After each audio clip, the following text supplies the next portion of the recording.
Hey, good evening all. Zach Rhodes here. For my discussion post, I chose to write about Sybil Ludington, the famous heroine during the American Revolution.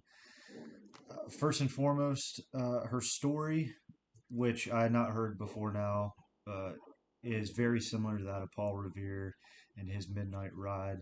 Ultimately, Sybil has been declared as having ridden 40 plus miles or around 40 miles during the American Revolution in the Hudson River Valley, particularly in the town of Danbury, Connecticut, to warn of the imminent British invasion that was forthcoming.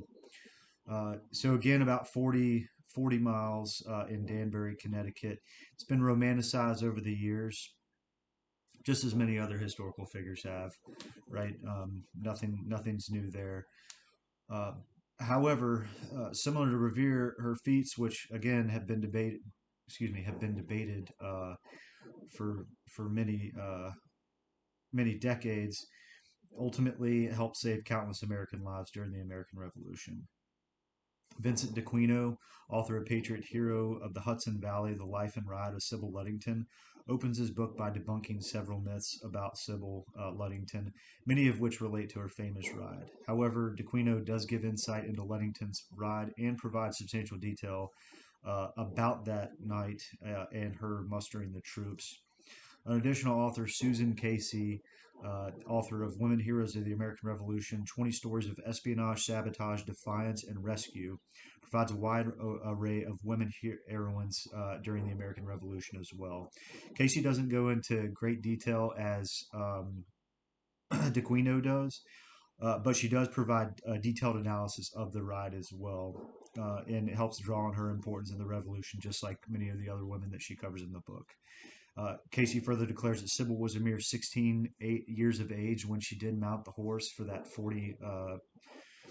40-mile ride. And there's an additional author that I chose, Paula D. Hunt, uh, who wrote Sybil Ludington, the female Paul Revere, the making of a revolutionary heroine.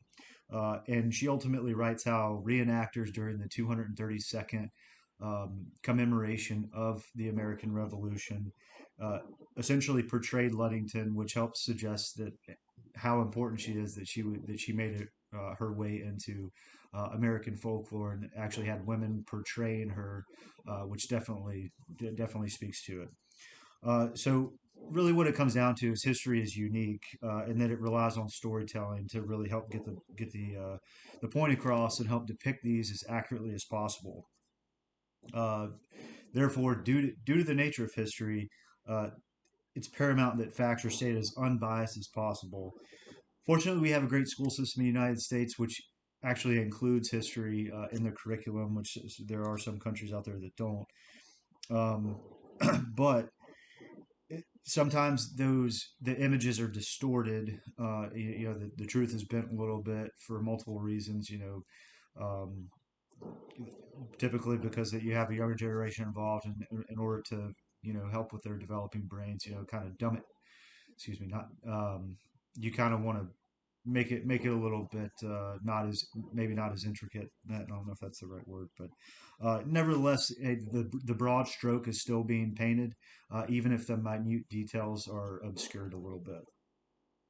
Just as Leo Milio points out in her coverage of Orge, the general public doesn't particularly care if the story is true or not. It is up to the historian, however, to help mold the narrative and paint the truest picture. So the question still remains as to whether or not Sybil Ludington did actually ride that 40 miles on that fateful night during the American Revolution. It's something that we just don't really know, and we're just going to have to continue to research and work with what we currently have. Which, again, there's debates that are out there. Nevertheless, Ludington does serve as a prime example of women empowerment, which during the time of the American Revolution, when they were so restrictive, definitely just tells a story in and of itself. Thank you.